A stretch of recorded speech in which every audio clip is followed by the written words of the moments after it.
You are listening to the Hello Sport Podcast. Punish Dribblers, we're talking to the one and only Ryan Girdler this week. We obviously petitioned to have him removed from the peninsula. We were successful. We'll hear more about that in the podcast. We are talking to the one and only Ryan Girdler. By the time you're hearing this, if you haven't heard it on SEN already, then the grand final will have already happened. We also interviewed him in advance of Penrith making the grand final, so we don't talk about that. But he's an interesting cat, Ryan Girdler. He is. He's a very interesting guy. I enjoyed this yarn, Tom. I've got to tell you, the man is not who I expected. He's an interesting cat. He's not your quintessential, big word from me, former rugby league player. Obviously, he was the funny man before funny men were funny men. He was their house on the Footy Show, the halcyon days. Again, not a word I'm entirely sure of, but I have heard it used. I'm pretty sure I'm using it correctly. The halcyon days. I think you are, Tom. Of the Footy Show.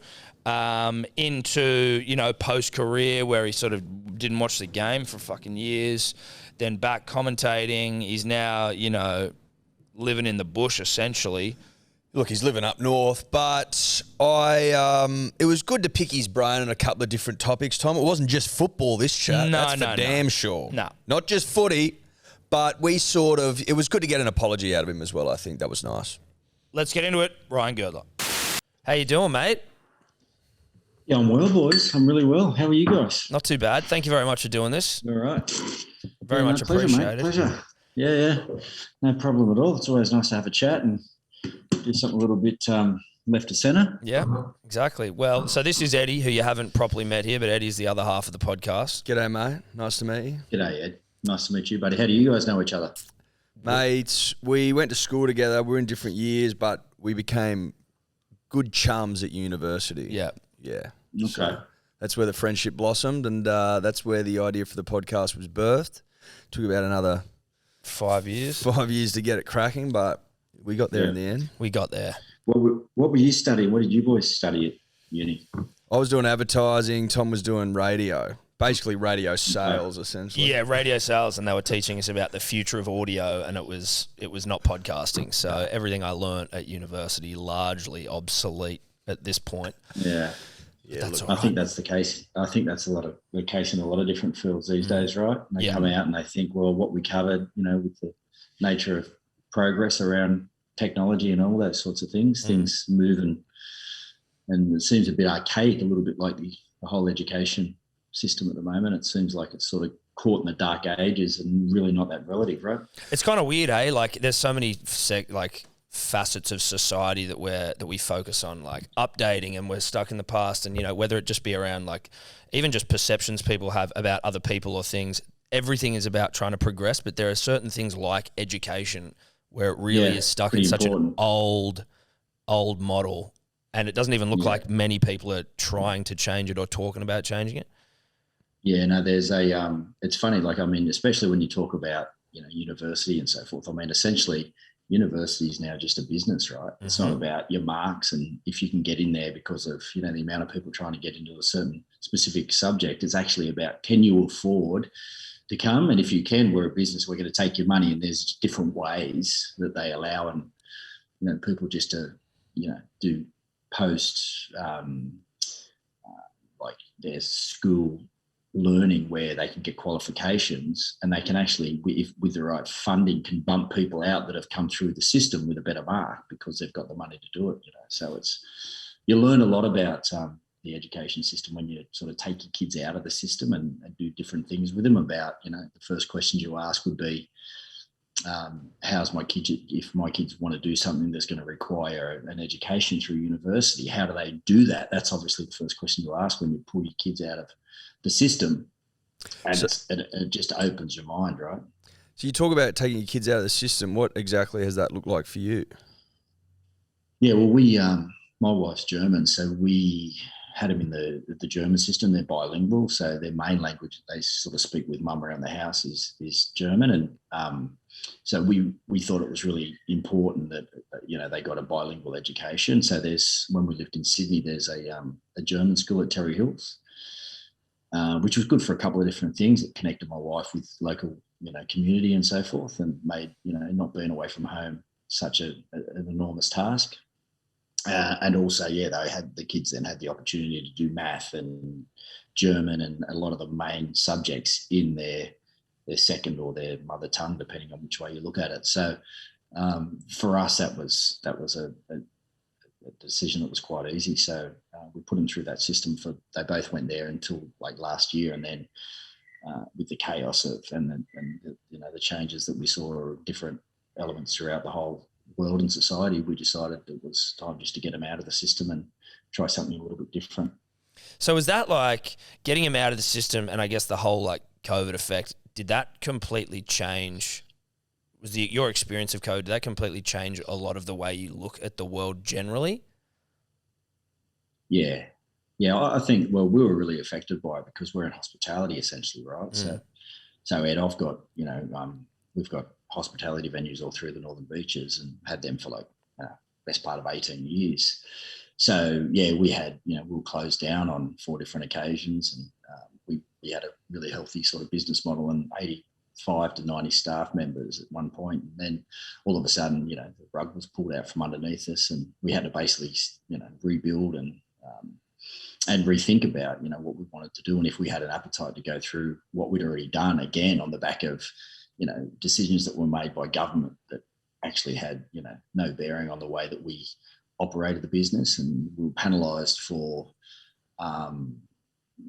especially, financially, through no fault of our own, through no bad decisions. So it was kind of really hard to digest that after what we'd built for such a long period of time and what we'd put into it. So, we needed some clear air and just needed to, recalibrate. That was sort of the way that we were affected was, obviously through that part of our lives, and then through education with the kids. I mean, the German system that they were in, I believe they just sort of went over and above what was needed during that period. And so we wanted to get them out of that. Plus also they, they pushed the kids really hard to the point where, to get funding off the government, off the German government and the Australian government, they had to follow the 2 curriculums, and they had to keep time. So they had, kids at a really young age, and I believed, and my wife believed, that they pushed them really hard so that they would get the funding. But it wasn't necessarily in the best interest of the kids. So for us, it was just time to try a different method, take a different path. And that new path has seen you move up to the Noosa hinterland. And I mean, you'll have us believe that it's because you just, COVID. But I've got it on good authority that you were kicked out of the peninsula for all the fucking Manly hate you've been sending out. Flat track bullies and the like. Have you got any? We'd like you to answer to some of the comments you've made about the Seagulls over the years, because we certainly get pounded by it. Well, when was flat track bullies last year? Since about this time last year is when it started to leak its way into the population. Yeah, the conversation and the blowback for Tom and I as sort of the face of the club has been tremendous. Yeah. Trying times for Tom and I. And I think we're looking for an apology. Hey, Ed, are you a Manly fan as well? Yep, you better believe it, mate. You are? Okay. Yep. Are you on the peninsula, or are you? Oh, I'm no longer on the peninsula, no. Okay, yeah. But just to give you a sense of how important we are for the club, we are attending the Black Tie Gala Awards dinner on Monday night. We're the guests of honour. So I thought I'd clear that up. Yeah. Yeah, no, you'll really enjoy that. It's been a great season for the boys. They'd be on a real high right about now. Going into finals week. Look, I love the area. I lived there for almost over 20 years. And a lot of the boys, would come into the stores and had built some really good relationships with them. And I guess those comments were just based around, me kind of doing my job. And you ask Tom, you go in there and you kind of got to say what you think. And I've made a bit of a habit of doing that sometimes. And it's not always in the best interest of my personal life or the business sense. There was Facebook movements around, boycotting Girdlers stores and so forth. Was there really? So much. Yeah, we got so much pushback we had core senior group meetings about how we're going to handle the fallout. And it was pretty heavy. Yeah. Did you really? That's wild. People take their sport pretty seriously. I didn't get waves for a couple of weeks. I was bullied in the water. It was a bit nuts. But, you got to just, it's part of the job, Yeah, guys. you gotta do So it. We didn't start any of those Facebook groups. it wasn't that much fun. We promise we didn't start any of those movements or try and get you kicked out of the beaches. We were calling you the Trojan horse of the peninsula. You come in under the auspices of just trying to give people coffee, and then once we let you in, you just shit all over us. Yeah. And as someone who I looked up to greatly, you know, it was quite a kick to the teeth. Yeah, like it wasn't something that was I mean, I remember I was just sort of coming in that morning, and I worked with Tony Squires on the Saturday show there, and I was and Tony was talking about how good Manly were, and they had a run of games against not so quality opposition, and we're about to sort of launch into the finals, and I think we're 1 week out, or they might have won their first semi and I believe they had a bit of a rails run into that prelim final against South Sydney, and I just think over the last couple of years, Manly just haven't they just haven't been able to really compete against the better sides. And I went through the details of why I felt that last year is basically around like their middle and so forth. They just didn't think they had the intensity and what was needed to compete against the Melbournes and the Penriths and so forth. And I guess somehow that sort of got proved right when they came up against South, and they kind of got blown away in that prelim. And that was a game where I was kind of watching bated breath. I was thinking, oh, gee, if they win, it's going to be the longest couple of weeks of my life. But, thankfully, they didn't. When you say, because when you say something like that, and then you see it blow up in the media, and not like it wasn't crazy, but you were getting quoted everywhere, much more so than maybe just a regular week from the Saturday NRL show. Are you a bit like, I don't know, wigged out, or are you like, shit, here we go? Or are you just sort of like, it's par for the course, it is what it is? Yeah, usually it's kind of par for the course. I mean, essentially I was off contract at the time too. And, it's a funny world in which, we play, and things like that are good for the network. They're good for, that show, and they bring publicity and to what we're trying to do. And also, it's good when it's not fabricated. We don't go looking for headlines, but when they generally sincerely just come on the back of, what your opinion is, which is what we're paid to give, well, then it even makes more sense in the fact that it was sort of, to some degree validated at some point, just kind of made it all a little bit easier to handle. But I'm not a big guy on social media, but there's a lot of interaction around what we do these days, and direct to us. So you need to be kind of like the players. I guess you need to be ready for what comes your way. I've got a lot of really good friends in the area that are diehard Manly fans, and honestly, they weren't talking to me for a while. They took it really personally. Honestly, and they're still talking about it today. And every chance they get, they'll send me a message, or they'll try and they honestly they haven't forgiven me for that. I'll take that to the grave. And I kind of find, I have to say, I find that a little bit amusing. We kind of need to, it's a sport at the end of the day, boys. Yeah. We kind of need to move along, but I'm glad people are passionate about it. That's what makes our job so much better, when we can affect people in some sort of emotional way, right? Yeah, that's right. Sure. How considered are you with your opinions when, there can be this sort of backlash, or you're never really sure how seriously your comments will be interpreted?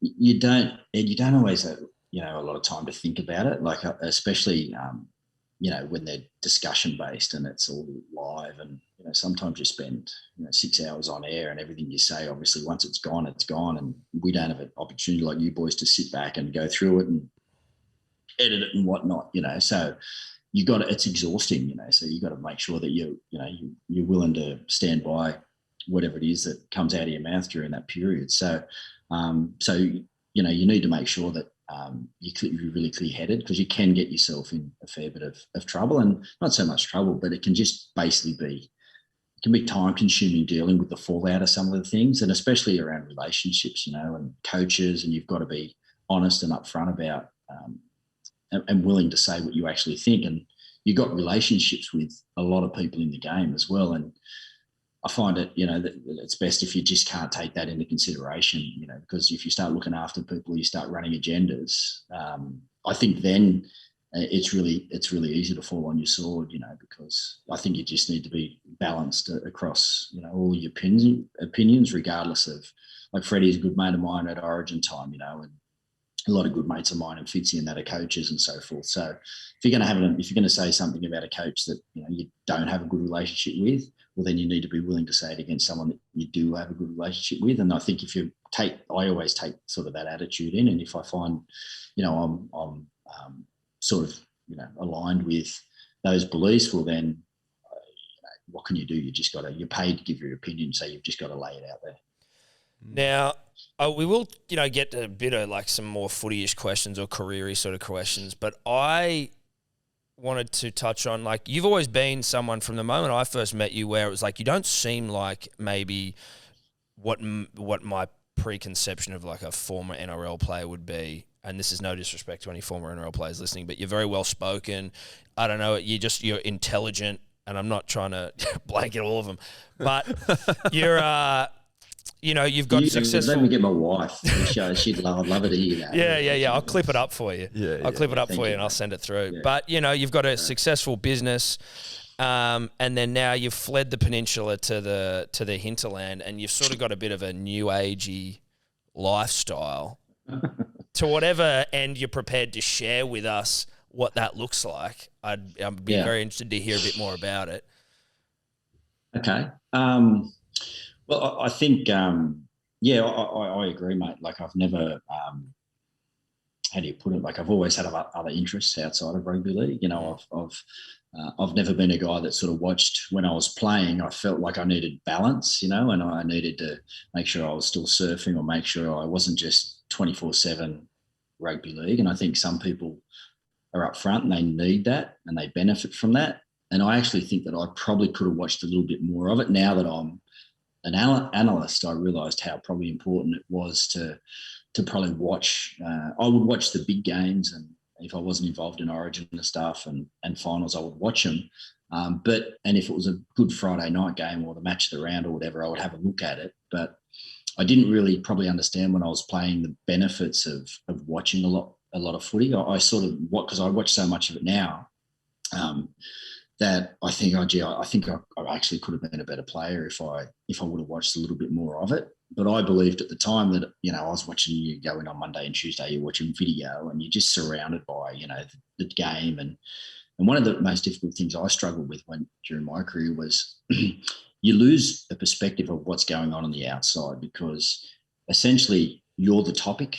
So, everyone that you speak to just in day-to-day life want to speak to you about you because you're of interest. It's like, how are you going? How's the team? How's your form? Blah, blah, blah, blah. So you get caught up in at times thinking that, you're really just the only one in existence walking around, and you really don't know what's going on around you. So I think it was really clear and for me that I needed to make sure that I kind of was I had what the game was in perspective, and I did some other things, and I communicated with people in the outside world and kept some sort of balance, because it is really easy to get caught up in yourself because everyone else is kind of caught up in what you're doing. So even family in that at times are like, for me, it was just important to find that balance and make sure that I understood that, the sun comes up the next day. And fortunately we didn't have social media. So you didn't really have direct contacts with fans, but every time you would go to the service station or the news agents, or you go for a beer, or you go out for dinner or whatever, people are just in your face talking to you about, you and your career or the game or so forth. So I didn't handle that so well. So I had times where I didn't go out and that a lot, and I would just sort of, internally just keep to myself, and that was kind of one way I balanced it out at times. But it's a difficult thing to try and keep perspective. So that was one of the things that I valued. And then when I retired, my parents had always run small business, so it was kind of like, okay, what am I going to do? I had opportunities in the media, but I felt like I needed to do something else. I wasn't ready to, 33 to retire from the game. And then even though, it was an opportunity there, but I just didn't want to suck off the boob of the rugby league for my whole life. I wanted to go out there and get some more perspective on, time, money. You're a 20-year-old kid and you're getting paid shitloads of money, So, what is it like to earn money? How does that feel? Am I then going to be a little bit more cautious with the way that, I spend money and so forth? Because you get some really bad habits, right? So for me, that was all important. And my wife was from overseas, and I never really settled down when I was playing because I only ever really was good at one thing at a time, I thought, and I needed to sort of focus on what I was doing. So, we met at the end of my career, and she was from overseas. So I was able just to, as soon as I retired, just drop everything I was doing here and go and live in Germany for 6 months of the year, which was just, a real eye opener. Be able to just walk around anonymously, going through and living life just almost like a backpacker in the middle of Munich. It was wild for me. So that was really good. And then when I came back, I needed to, do something. So that's when I bought the cafes and started building the business. And it wasn't until like 2012 until, Triple M came sort of knocking and said, mate, you've been out of the game for a while. Would you be interested in doing some analysis and so forth? And then I didn't, to be honest, I didn't watch a lot of the game when I wasn't playing it because I was, I just needed a bit of a break from it. I was telling Tommy the other day, you asked me about games from like 2005 to 2011, and I couldn't tell you too much about that part of the NRL era, to be honest, because I was doing other things. Well, you were saying even you were like, I came back to the game and I was like, Jesus, Joey's an immortal. You missed all this amazing. I missed all that. Yeah, I did. I missed it. I missed a lot of those moments for those guys that had and who dominated through that era. Obviously, Joey and those guys that dominated for all that period of time. I really missed it. So, which was great, because it made me realise when I came back to the game in 2012, I was ready to get involved in it again. I was passionate about it again because I think some stage, or personally speaking, I lost that desire and that passion to be around the game because I just kind of felt like there was more to life. So at that point, I was ready to come back, and now I've been broadcasting for just on over 10 years. So yeah, that's how it's sort of rolled out. What took you up to the peninsula? What took you out of the peninsula rather and up to the Noosa hinterland? We wanted to get my wife and I felt like we wanted to sort of get a little bit of land. Like we lived in a nice part of the beaches, and we had a nature reserve next to us. And the kids have always sort of wanted to have animals, and we've always we sort of grown our own food and stuff. So we sort of wanted to step that up a little bit more, get a little bit more land, and do that in an area where there's waves, there's education. I think when your kids get to a certain age and you're going to move from one area that you're pretty settled into another, education and those decisions around their development's pretty important. So we need to make sure we ticked all those boxes. And yeah, the climate, it's been pretty wet, but it's amazing up here. You guys have probably been up here. So, and most importantly, there's no Queenslanders here. Everyone I meet's from Melbourne or Sydney. So well, that's perfect because nice. It would be a concern of mine moving to Queensland. Yeah. Just, how separate can I keep them from me? Noosa's a place to do it. That's though. the place Noosa's to do heaven. it. You've absolutely nailed it. So, can you give us an insight into some of the medicinal experiences that you have engaged in to maybe alter your state of consciousness or your mind, Girds? Because I'm interested, but sure. Well, look, I think, and I mean, what we've seen over the last couple of weeks with the Paul Green situation and so forth, I think that, when you transition out from professional sport, you go from, being with a lot of guys, having a really sort of strict regime and having everything sort of done for you, bills paid for you. You get a sheet at the start of the week and it tells you where you need to be and what time you need to be there and what you need to wear and how you need to behave and all these sorts of things. So it becomes pretty regimented, and you really, and if that's a big part of your life for a long period of time and then all of a sudden that stops happening and you're just there and it's like you wake up and you're not told what to do and how you're going to do it and what you're going to wear when you do what, even you don't know what you're going to do. So it's like, well, how do I get some routine in that into my life? So, and I think that's really important for that transitional phase because we all get lost. I didn't have family and kids and so forth that kind of give you a little bit of structure. I was just kind of like waking up going, shit, okay, there's no waves. Oh, man, what am I going to do? Honestly, what am I going to do? Yeah, it was crazy. It was really weird, So And financially, you can do that for a certain amount of time, but you also need to, you need to find a purpose. And it's really important that, when you go from such an intense career, it's not like you just, you're giving up being, no offense to school teachers, but a school teacher and whatever, you're giving up professional sport, which is a full-on sort of, go and run out in front of 60, 70,000 people and having these highs and lows. And how do you replace that? Well, you can't replace that. So then you need to start getting yourself ready to transition into something that, is going to give you a little bit of purpose and something that, you're passionate about or something you can make a difference in. And they're not easy things to find. I think you kind of go through this transition of, I don't want to do this, I don't want to do this, I don't want to do this, and you try all these different things. And then I was lucky, I sort of found my niche or what I wanted to do, what I was passionate about, and was able to sort of dive into that. But for me, it was also you sort of internally need to sort of look at how you are and the scars of, that you've come out with, or the trauma or whatever it may be, and fix yourself up and then sort of move forward. So I was able to do that through a lot of different things. But I went down the path of some additional ceremonies over the years, and a lot of meditation, a lot of different things like that, looking sort of outside of generally things that a lot of guys would do to try and heal certain parts of, whatever it is that they need to heal.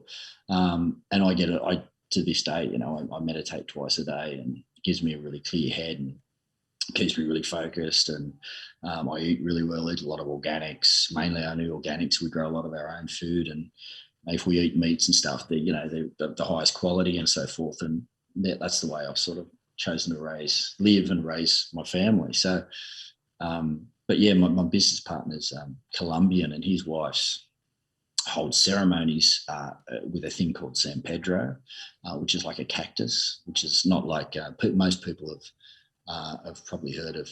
There's different ones out there, but this one's probably not as popular. It's not as potent as some of the other ones. And I think ayahuasca, most people might have heard of ayahuasca, but this one's sort of a little bit lesser of an extreme. So this one time we hired a house on an island over at just off Palm Beach there. What's that, Mackerel Beach or whatever it was over there? You get across there on the ferry. Have you been over there? There's Scotland Islands over there in that part of the world. Yeah. Somewhere like that. And we got a house, and we brought a shaman out from Colombia who's like a traditional indigenous shaman that just goes around giving ceremonies. And he brought the San Pedro out, and so basically it's like the root of a cactus, or it's a cactus, and they shave it down and they cook it up, and you basically you consume the San Pedro. You don't eat all day, and you go in at like 10 o'clock at night, and then like it comes, it's sort of like a carver. It sort of comes in about a 50 ml shot, and then you have that, and then he takes you through, a ceremony of, self-discovery or so forth. And it's pretty confronting, and you go through different emotions. And anyway, at about 1 o'clock, you have another go, and then you sort of go through the whole night. And in the morning, you get up, and, you've had everyone has a different experience, and then you move on. So I sort of got home after my wife and I did it, and my kids were at home with, my parents were up at the time, and I wasn't kind of feeling 100%. I was a little bit left of centre, and I remember I got home, and it was the middle of sort of summer, and I picked up the cat, and it was tick season. We sort of lived in the nature reserve there in the bush, and he was always sort of picking up ticks, and I was always pulling ticks off him with these tweezers. So I picked him up this one time, and I wasn't feeling 100%. I was making some pretty irrational decisions, and I went over and grabbed the tweezers, came back, and I pulled his nipple off.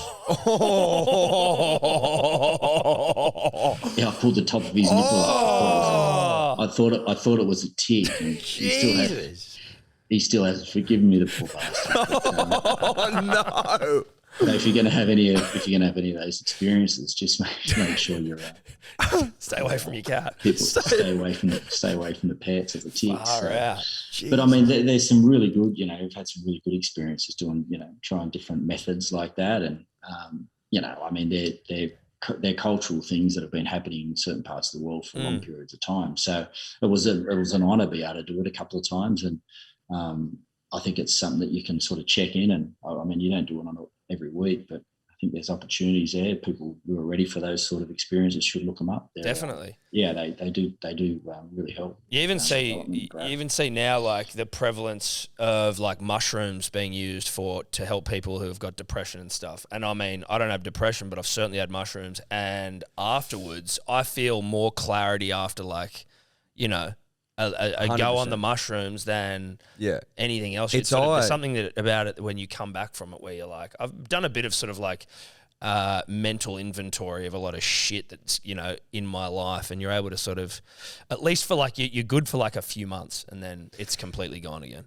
Yeah, it wears off. But once you come back, I feel sharp as a tack sometimes. How long's the experience go for? Like after you have the drink, how long are you in that state for? And are you seeing things?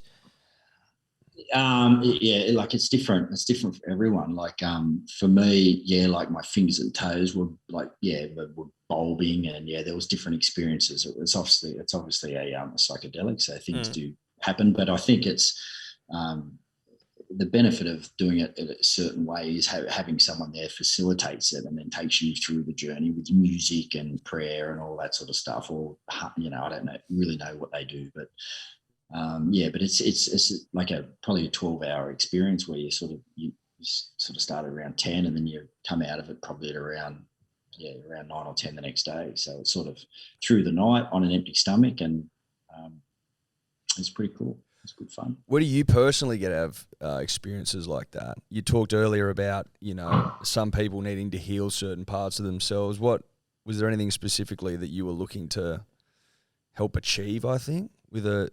Not like I don't have a lot of trauma, Ed, to be honest. Like I was pretty fortunate with all that sort of stuff. So, but my wife was really looking to go there and have this sort of experience. So I just kind of tagged along and was just kind of there in a supportive sort of role. So, so it was just more of an experience and something that I was, as you guys spoke about, like just lots of clarity. You know, you get times of your life where you get overwhelmed with, you know, decision making or so forth. So, I found the same thing. I was just after I got home and tried to pull the nipple off the cat.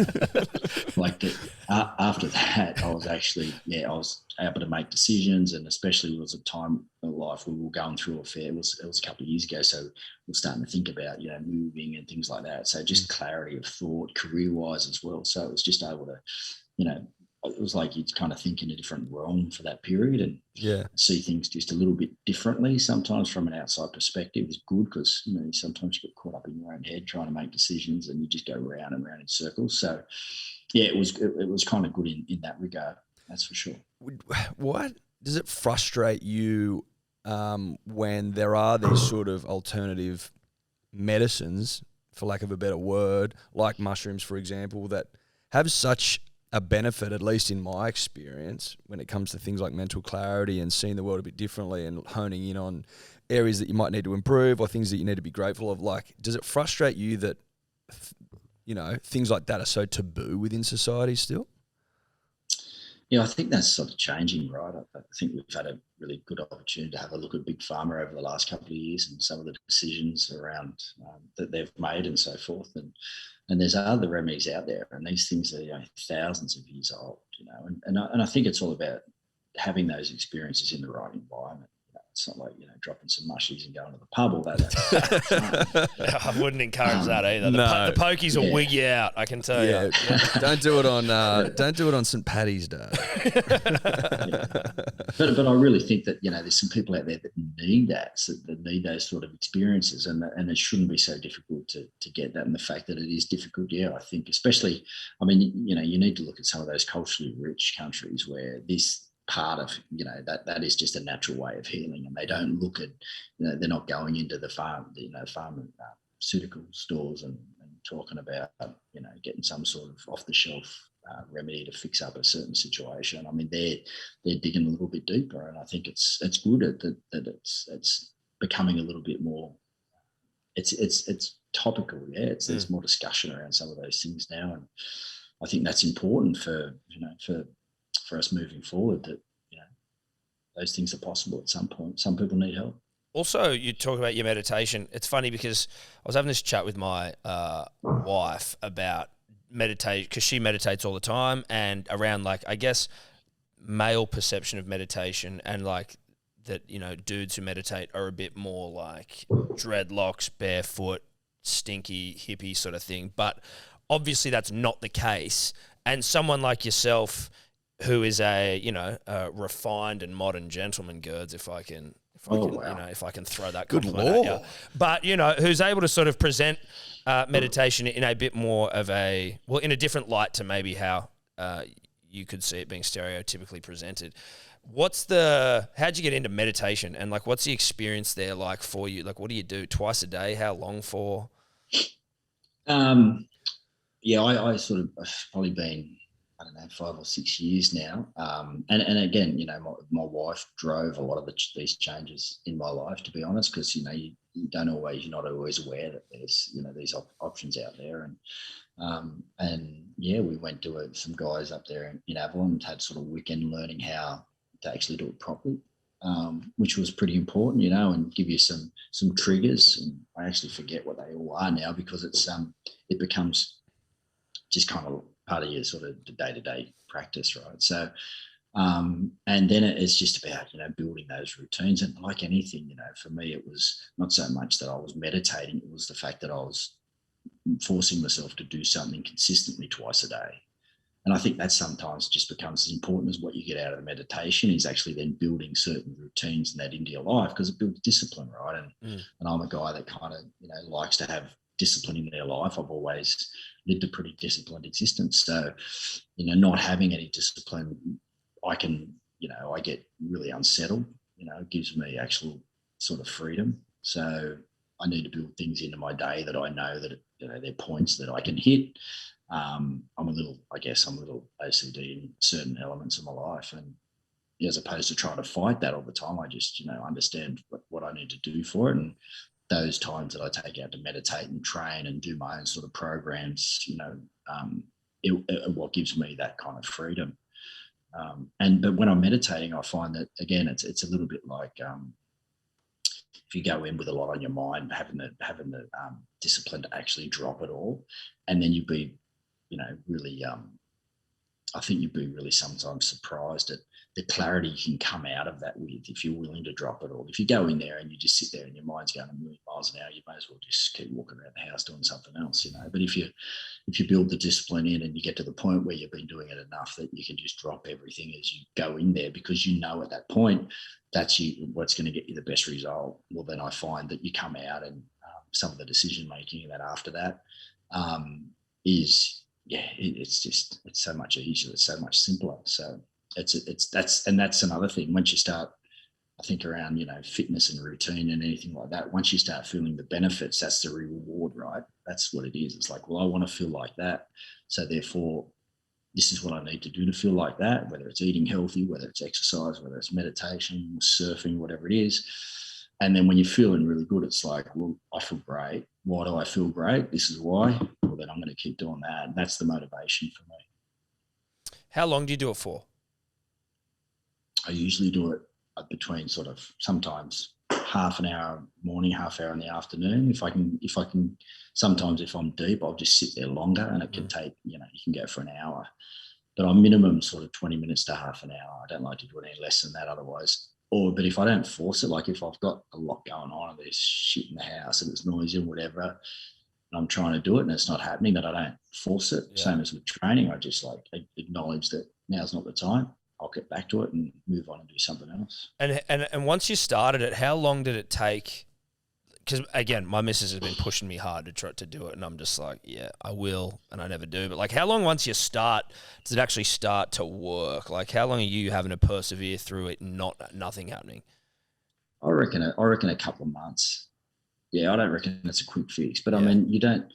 You know, I mean, when guys think about meditation, they think about some, you know, long-haired guy with his fingers in that sort of position, sitting on a rock, you know, with a bimble on his hair back. And you know, I mean, it doesn't need to be that, right? Like I just do it in bed. Like I can do it sit out on the couch and do it when no one's home or whatever it may be. So, but I think it's a couple of months worth of those battles that you have in your head to quiet the noise. That's the battle, right? And I think it's really healthy for men, because we do have a lot going on up there. We don't always, have the right people around us to share that information with. So for me, being able to, get that clarity and deal with some of those issues, like internally during that time, it's been enormous, mate. Some of the things the benefits you get out of that, I can't speak highly of enough. And yeah, I would recommend anyone just try and fight through those periods. There's different stuff you can do online. There's courses you can do just to refine it. And you can jump out of meditation and have a beer and a spaghetti bolognese. I mean, it doesn't mean you need to be vegan and, whatever it may be. And it is a lifestyle choice, but I think that anyone can do it. I think that guys should consider it because it's an outlet, and I don't think men have enough outlets these days. Yeah. Yeah, look, Ella's been pushing me on it. Has she really? Yeah. Well, there you go. It's all coming out now. It's all coming out now. It's all coming out. We might need to do a group session with you. Yeah, and I don't mind angling that into a beer and a spag bowl either. It actually made me hungry. Yeah, it made me very hungry. Their House with Ryan Girdler, one of the great segments in television history. And I'm not even arguably the greatest in Footy Show history, maybe the greatest segment television's produced just ever. Like, and I am being a little bit fucking facetious, but like, it was genuinely my favourite segment of the Footy Show. It was hilarious. Like, how do you were sort of like the funny guy in rugby league for a period of your career. You were the funny guy. What was that like? How do you remember that time? Yeah, it was an interesting period. That, I mean, I think Matty Johns ended up coming into one of those shows, and Fletch as well. And I think on the back of, I mean, their talent was always going to be recognised at some point. But Matty came in as a flight attendant at one show, and then everyone just realised how funny Matty Johns was, and Fletch did one of them as well. And I think then everyone got a good look at how sharp Fletch is as well. So. There was Fatty and that there wasn't Foxtel really back then. So, you're being humble here though. What about you? You were the funny guy. That's what I'm talking about. You were funny. You were hilarious. Like, I was kind of, I just had to play this sort of a dry, straight guy, right?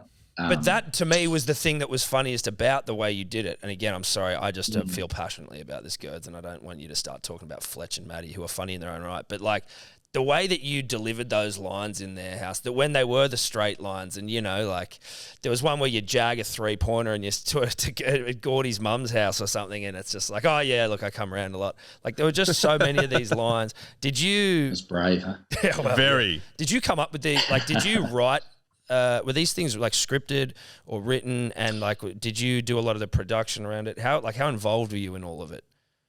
Yeah, so a lot of it was just making sure that we did it with guys that I had really good relationships with, because it was really important that I felt comfortable around for us to talk shit, and that's essentially what it was. So it was a little bit of a loose format where we would have an idea. There would always be like that reveal. We would kind of discuss the production of that.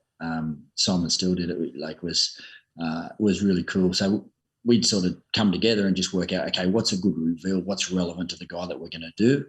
And then on the back of that, it would just we would then try and build situations in where it would be like me, I think one of the skills I had during that was to get the guy in an environment where he didn't feel like he was on camera and he could be himself. And that was just by the way that I would lead him into the discussion and how I would break it down and make him so comfortable that then you would get those comments out of him. They would loosen right up, and I think that was kind of the whole premise of the show was just to let people have a look at a couple of guys that they sort of watch playing footy, just being guys, and just throw a couple of gags in there with it. But I think the whole show was around just showcasing the personalities and the relationships that generally people, didn't get to see because there wasn't a 24-hour NRL Fox show with, 25 guys on it all working full time. They didn't have any of that. You had the Footy Show and that was kind of about it. So people didn't get to see and understand, there was, I think there might have only been 3 or 4 games televised every week. So any chance people got at that point to have a look in behind sort of the screen, so to speak, they loved it. So yeah, we really took advantage of that, and came up with a couple of years of some pretty funny sort of stuff. So it was just a combination of, really good production, and I think just getting the right people on and then just showcasing those relationships that we could break down in front of the audience. Were you nervous? Sorry, Eddie. Were you nervous before like the first one went out? And then to have the success afterwards, like that must have been kind of satisfying. You're like, oh shit, this is actually like really popular. I don't know. I don't think we ever. You didn't sort of get that sort of feedback that you get these days. Yeah. You know, there wasn't clips everywhere, or there wasn't people, talking about it, or it was just something that we did that people seemed to like. So I was never really nervous about it. No, it just wasn't. You're still playing at the time, so it wasn't a career. It was just something we were doing on the side that seemed to work. I did a fishing show there for a while as well, which was kind of an absolute disaster. But I look at that. I look back at that now, and I think that's probably funnier than the other one. But I think we had 4 series of it. We went out with 4 different people and didn't catch a fish. It was hilarious. It was so funny, and you just put 2 guys and professional fishermen on a boat for like 5 hours, don't catch a fish, and that's funny TV, right? Yeah. And that happened a few times. I'm not sure what was that called. I don't know what that was called, but it's there somewhere. That was tragic. It was tragic. So we're going to make something work. Gone fishing. That's probably it. Gone fishing. That's it. Very creative. Look at that, boys. It's tragic. Very creative. Really good. Did you ever think of yourself as the funny guy at any point in your life, or did you just find yourself in a situation where you're on a funny show and you're saying funny things? But was that ever? Like? Did you ever see yourself as that person? Absolutely not. No, it's really good the way that you put that. No, I've never really been a funny guy. I actually don't speak a lot generally. So it was kind of, but even during that show for me, it was less is more. Like I grew up with a really facetious brother, and my family would just always like our conversations were just always banter. So Christmases. I remember one Christmas, it was. I was sort of in my early 20s, and I was doing okay. I was earning a bit of money, and I came down and I came down to the family Christmas, and my brother's a big guy. He's about 120 kilos, and we gave all the presents out, and we're sitting around at the lunch table about to have a big sort of family Christmas, and he walks out without a shirt on and sits down next to me, and I'm like, man, what are you doing? Put a shirt on, bro. He goes, oh, no, I'm just wearing the T-shirt you got me for Christmas. Oh, really? Yeah, and then we're out the back, and I'm like, did I forget to get you a Christmas present? He's like, yeah, man, no, this is it. I'm wearing the shirt. It's cool, huh? And then we're sitting out the back having a beer after lunch, and he starts swinging this golf club. I said, what are you doing? He goes, I'm just having a hit with that Christmas present you got me, and the whole day was just, coming up with different things that I didn't get him for Christmas. So I think that was just, we just continually took the piss out of each other especially my brother and I, and the old man used to jump in as well. So, but it wasn't, it wasn't a lot of content, but it was always sort of short, sharp and deliberate. And I think that's where I kind of honed the ability to sort of do that with the boys on the show. Yeah, right. That's funny. Your brother sounds funny. Your brother sounds fucking like a real character. Your footy career, like you were, the intercept king, I believe, was the moniker you at least had for a while there.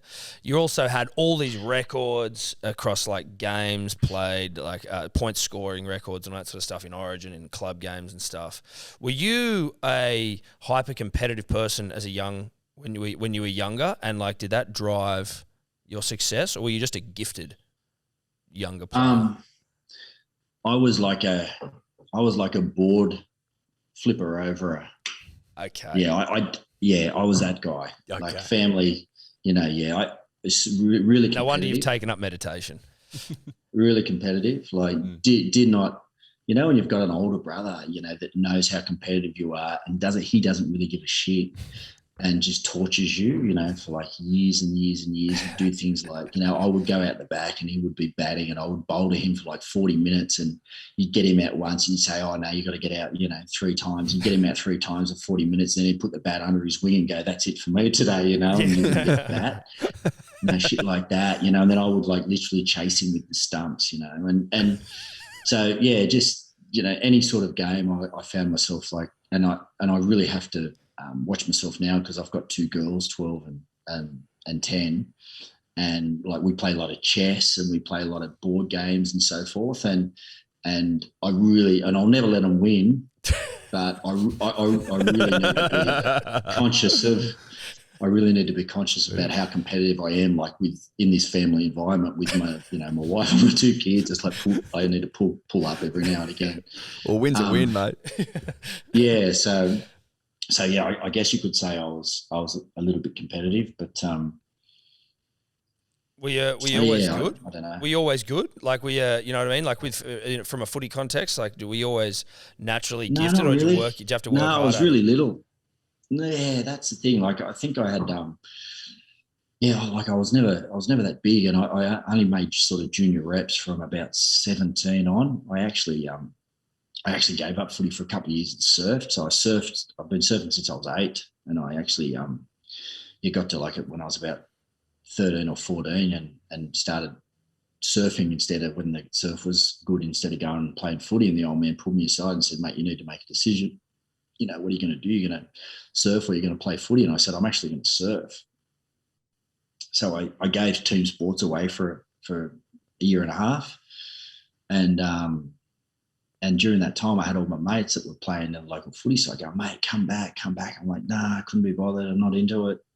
Want to go surfing and stuff." And then eventually I was talking to one of the Illawarra sort of development officers that I'd known through coming up through the junior league. And he said, "Mate, why don't you come back? There's an opportunity for you. We're putting this academy together and you could try out for it and stuff." And I said, "Oh, okay, so what would that look like?" And he told me, and he said, "We're having an open trial." So I ended up going to the open trial after not playing for a while and doing okay. And then I made this academy squad, and then it was kind of like, then I was sort of put on the path that, I think I was, by that stage I was about 16, so playing under 17s or whatever. And then, I sort of followed the path of junior reps, and then took it a bit more serious, and still sort of tried to surf as much as I could. But then sort of it was like really quick rise, and we won the SG ball, we had a really good side. And then I was put into like under 21s at like 17, 18, and that was a bit of an experience for a guy that was probably about 68 kilos. And then you went straight from sort of a year of that at 17, 18, straight into first grade, then at like, 18 and a half. So those 3 years were just fully intense, from basically not playing the game to having 3 years of, in the elevator and straight up to the top floor and do your best. Was surfing actually something you were like considering pursuing, or you were just like, I don't want to play footy, I'm just going to hang out and surf?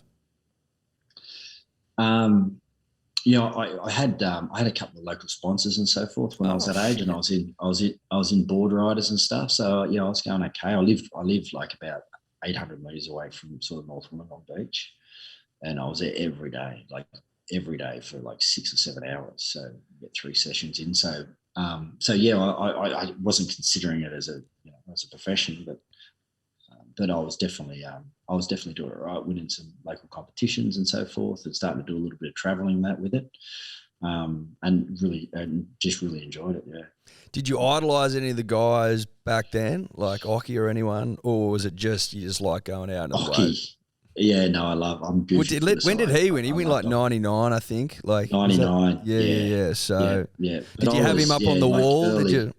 Did you dare to dream? Yeah, but surfing wasn't surfing wasn't a big thing back then, right? Like it just it wasn't like this underground movement in the early, like I'm talking about late 80s, right? When I was sort of surfing, and I started back in, I was playing Steelers first grade in 91. So it was sort of late 80s when, so, there was just the local guys that you would idolise, the local guys that would just rip and own that sort of that local break. There wasn't really an international flavour for surfing or so forth, and there was no media around it. So you didn't even really know who was surfing. But in the 90s and that, obviously when Occy and Kelly and all those sort of guys came into the scene, it became a little bit more mainstream. It was a bit easier to follow. But back in the late 80s and that, it was just all your local guys that you were trying not to drop in on and get beat up by, really. You said that to me. I talked to you once about it a couple of years ago, and I was like, I'm thinking of having a crack at surfing, and you just went, it's too late. Don't do it. You said something about like I was just going to piss too many people off on the waves. Oh, you personally? Me trying to learn. He was like, no, just don't. And you know what? I haven't gone near a surfboard. Yeah, you don't forget advice like that. You've missed the boat, Tom. I've missed it. I'm too big. There you go. You'll never enjoy it, mate. It'll frustrate you for the rest of your life. I tried once and I got golf. nipple rash straight away, and I went, I don't know if this is for me. There you go. That's difficult. Do you watch it? Do you watch any of the WSL? Yeah, I do. Yeah. I watch a little bit of it. I mean, the aerial side of things, I'm a little bit more old school. I like big carves and big turns and so forth. So some waves, like some contests I'll watch, but some of the ones that, they're small where there's these ramps and guys that I appreciate, their athleticism and their ability to do it. It'd be bloody hard, but I'm a bit more old school. I like, big turns and so forth. So you don't see a lot of that sort of surfing anymore, but when that comes on, or there's a couple of guys out, a guy called Tyron Martin. He's got an amazing style. So he puts out videos every now and again. So I watch a fair bit of their stuff. Yeah, I like that. Well, mate, the finals are coming up soon. There's 2 Aussies in it, so you'll have to tune in, support the boys. Ethan Ewan and Jack Robinson. So. Yeah, exactly right. I mean, didn't they made that final? Where was the last final that they surfed off in? It's always at Trestles. They've started. That was at Chopu. That was Didn't those two? Was it J Bay that they surfed in that final? It was. It was J Bay. It was J Bay. Ethan Ewing won at J Bay. Yeah, they're killing it. Yeah, they're going real well. Amazing. No, so Trestles not on at the moment, is it? Well, I think it's on next week. So hopefully Australia can get another win, because we need to go back to where we belong. At the top. We're at the tippy top, Tom. Yeah. At the tippy top. That's where we belong. Yeah. Always have. Who's on? Is Robinson up there at the moment? Is he? Yeah, he finished second, so he's there. Toledo, Ethan Ewing, Connor. Who's leading at the moment? Toledo, yeah. But they do this new staggered sort of final system. So fifth. I don't understand it. Yeah, fifth serves against fourth, and the winner serves against third, and the winner serves against second, and the winner serves against the first. Yeah. What's that all about? I don't know, mate. I think it's like to essentially create a grand final for surfing, as opposed to like EPL style win over the season. First past the post. Yeah, first pass for the post. Well, you know a lot about that, mate. Winning the grand final as opposed to winning the minor premiership. That sort of thing, I think. Yeah. How was I'm a massive Premier League fan. Yeah. I love the Premier League. Who, you Tottenham or you? Unreal. Tottenham was that no, please, no, mate. No, I'm Arsenal. Oh, that's so offensive. I'm not an EPL guy, so I don't know what I've just done. Oh, mate. Okay. Oh, dear. Goodness. They're going all right, the Gunners? Yeah, it's been a good start to the season. I saw that show, All or Nothing, the other week, watching Arteta sort of hone his craft there as a young manager. So I think he's got some good systems in place. I think he might do pretty well. It might be a long-term solution for us. Has it been a long time between celebratory drinks for Arsenal? Am I correct in saying that? From a Premier League perspective. From a Premier League perspective? 20 years. Yeah, okay, right. Yeah, long time. Long time. But I mean, they've had some joy along the way, but haven't been in the Champions League now for about 6 years. Right. I think weren't in Europa last year at all. So at least now we're back in Europa this year, and we've had a good start to the league. So we've got a good squad. We're like a development club, so we've got some really good talent coming through, and he's sort of balanced it out with some good experience and some guys in there that just want to play. So got a little bit of an attitude about us at the moment. So hopefully we can maintain that. It seems like, I mean, I don't mind, like I'll watch the odd game here or there if there's something really on the line, but I just personally am not super into soccer. Have you always been into that? Like, is that something you found later in life? It's so vastly different to rugby league from an entertainment perspective for me that I'm just like, I find it difficult. Yeah. No, we went over there and got we're on a tour over there and got taken to a game and ended up going to an Arsenal game. And sitting sort of behind the benches in, I think it was 98, or 2000, I don't know which year it was. And they had a cracking squad, but it was basically just heard all the, when you're in England, you hear the noise and you understand, okay, so what's all this all about? So we did, I think they might have televised it in Australia, like on Sky once a week or something. So you didn't get a lot of, you weren't exposed to it over here. So when you get there, you go to the game, you get the whole experience. And they sat us at Highbury behind the Arsenal sort of dugout about 6 or 7 rows back. And I think there was about 6 or 7 of us that went, and they gave us Arsenal scarves, and we watched them beat, I think it was West Ham, like 4-1, and put on this clinic, and then everyone was singing. And I walked out of there and went, right, that's a sporting experience. Whatever these guys are doing, like I didn't understand the game there, like tactically. And then I thought, I'm just going to learn about and understand this, because I want what these guys have. This is nuts, that what they gave their fans that day. Then went back and really started watching the game, and got to spend some time with Graham Arnold, and used to, he'd come over to do goal kicking coaching with me out there at Penrith in the late 90s. Early 2000s, and I would just talk his ears off about the Premier League, and just suck him full of information. He would give him the rundown. So I'd be goal kicking. We wouldn't be talking about how I was hitting him. We'd be talking about what happened on the weekend in the Premier League, or different tactics and styles, and because he was obviously coaching that at the time. I got to experience that firsthand, and ever since that, it was like, I'm an Arsenal fan. That's it. So I've been on board since late 90s, and we had some nice moments there in the early 2000s, but it's been a few drinks have been. Long time since the Invincibles, that's for sure. Long time, mate. Yeah, I'm fucking completely out of the loop. That's all right, mate. Sorry, that's guys. okay. I can't help you there. That's okay. You don't strike me as a man who has a memorabilia room. Do you have one? For all your jerseys and all that sort of shit. For your ring? No, I don't. I've got the ring. I've got the grand final ring up here in a safe somewhere. But the memorabilia and stuff is I don't have. I have a lot of good memories, and I've got some bags down there with some pretty cool shit in it. But I don't know what I'll ever do. But I was actually had some friends over when we were calling the Origin this year. I was down in Sydney, and we had some friends around, and they were obviously Queenslanders there. The girls' friends from up here they've made recently, and so I've got the girls to go down and open up the bags and pull out some authentic jerseys and roll around in them when they came. So got some joy out of that for them. They enjoyed that. But other than that, it's they just sort of sit down there and gather a little bit of dust. Do you ever whip out the ring and just sort of reflect on the grand final? It seems like that, and I mean, obviously it was a long time ago, but just like another life. Are you a different guy from then? Do you think back to those days and the grand final specifically and what that was all like?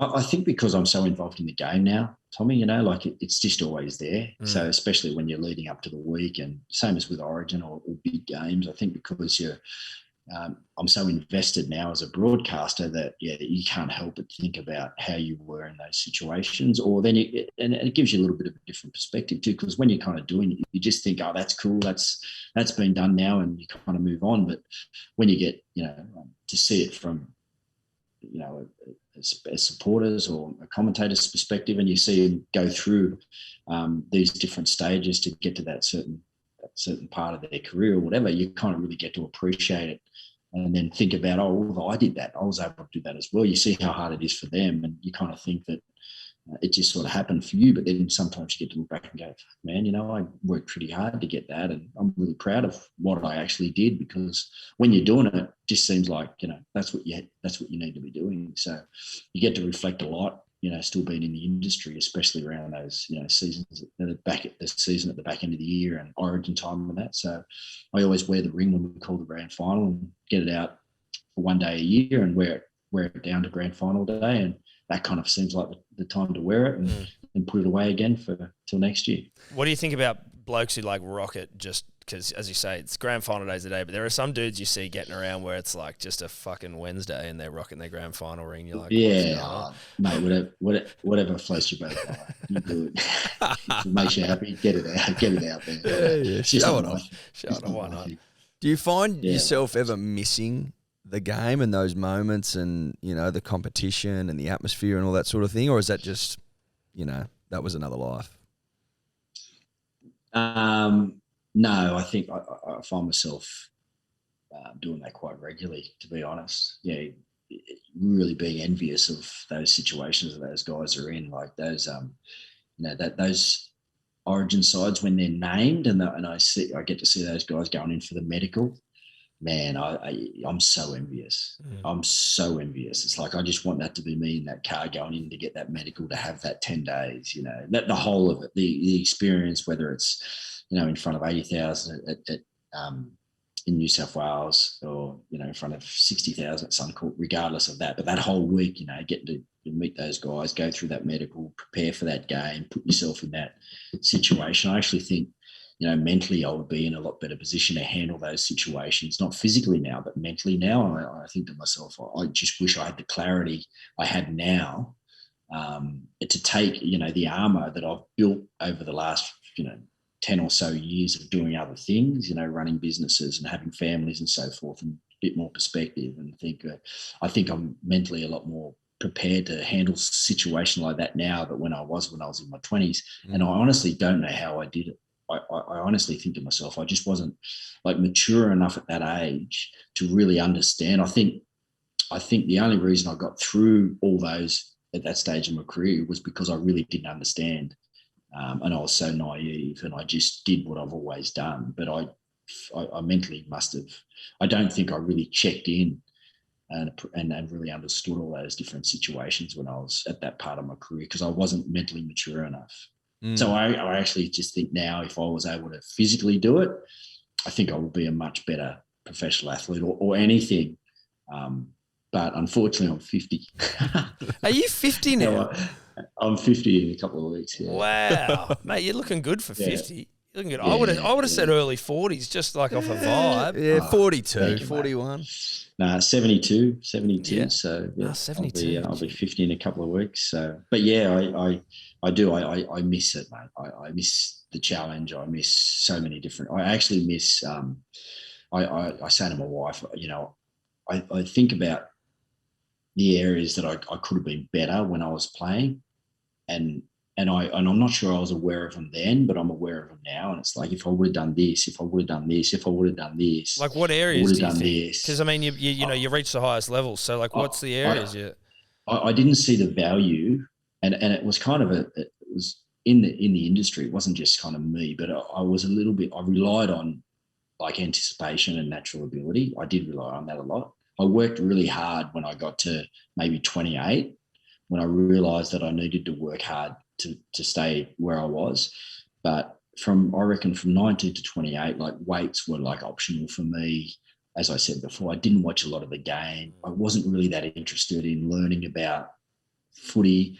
I loved playing. I liked the boys, but I wasn't as invested as I could have been. And I think if I would have been a little bit more invested, or I call it maturity, as I said before, I'm a lot more mature now, and I would approach professional sport differently than what I actually did in your 20s. And I think most guys are like that, right? But you see some guys that are really emotionally and mentally mature at that age, that have that sort of that dominance and in that mentality. Here's my cat, George. Hey, George.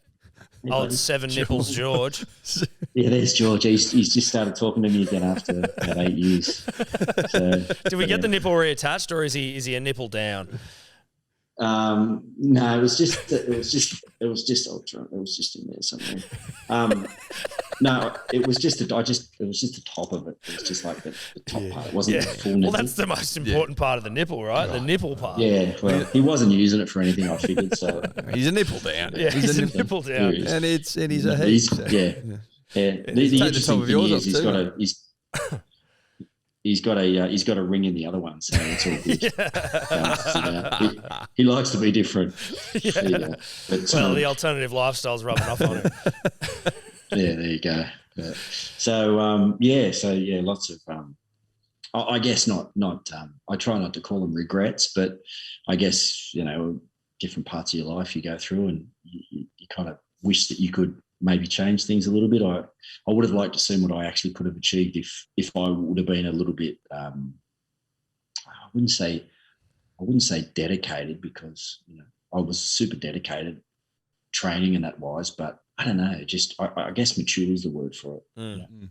It's interesting though, because I could understand someone who didn't play New South Wales or Australia who had that sort of, maybe came out of a career having that feeling, but because you were able to do all of those things and achieve all those things, what was it? It's like 10 games for Australia, similar amount for New South Wales, like 1 grand finals. I guess it's an interesting insight to hear you say that, because it's like you actually were able to do all the things that most players don't actually get to do. But is there like, and again, like you've explained, it should have been more, Tommy. Yeah, right, if it, like, you know, without trying to, sound for like, it should have been it should have been double that, mate. Right. You okay. know, it really should have been. Yeah, I should have had I think I should have done a lot more in the game, because I think I had the ability to, but I don't think when I was young I had the mindset to do it. Mm. Did you? Is there a game from your memory, like outside of a grand final, obviously, but where you were like the most dominant game you've ever had that you can remember? Where you're like, holy shit, I was really on there. Look, there was. I think there was the final series in 2003. Grand final I got injured in, but I think in the lead up to, there was probably 4 or 5 games in the lead up to that grand final where I just knew what was at stake. I knew that was kind of my only chance, and I just went into a totally different headspace. And I think there was 3 or 4 games, like the prelim final. We were minor premiers, so we won our first semi-final against the Broncos, and then a couple of games just before that where, I was probably as dominant in that stage of, and I was pretty old then too. Like I was 31, but I had this stage where I was top of my game and making sure that we were going to get into the grand final. and then do the damn thing. Yeah, there was. Yeah, I just wasn't having it any other way. Yeah, and I wish I would have been a little bit more like that. Punters, dribblers, that is where we end the chat with Ryan Girdler. Abruptly, I know. Unfortunately, the technological gods took a steamy shit on all of us. They did, Tom. They wanted to remind us, the punter and the dribbler, of our standing in the world. However, Ryan Girdler, one of the greats all time. One of the all-time greats. We thank him very much for his time. We also, unfortunately, didn't capture this, but he gave a full and heartfelt and sincere apology for everything he has said about Manly to this date. All class. He took it all back. He said, we're not flat track bullies. We're actually really good, and he's got high hopes for us 2023. He said he was lost at the time. He didn't know himself, and he said that Manly Seagulls as a club, in his estimation, is the greatest club to have ever walked the earth, all sports, all creeds, all parts. Yeah. He said that as a man, he has no regrets except for 2 things. You know what they were?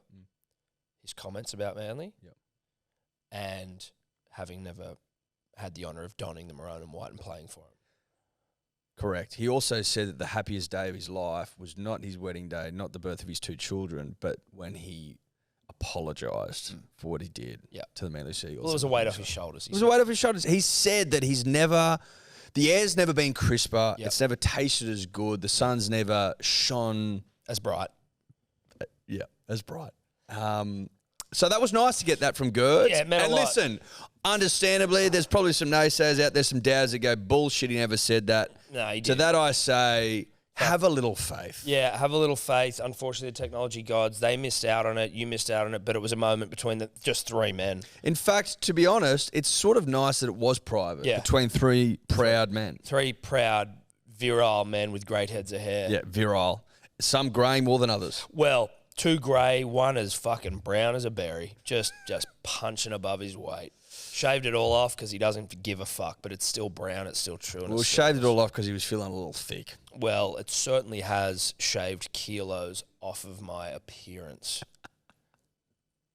So to Ryan, we say adieu. Adieu. Thank you for your time. Ryan Girdler, one of the all-time greats. Ryan Girdler. Ryan Girdler. Ryan Girdler. Ryan Girdler. Fucking Ryan Girdler. Fucking Ryan Girdler. Fucking Ryan Girdler. Fucking Ryan Girdler. Ryan Girdler. Fucking Ryan Girdler. One of the greats, Ryan Girdler. Ryan Girdler. Could you two just not talk anymore?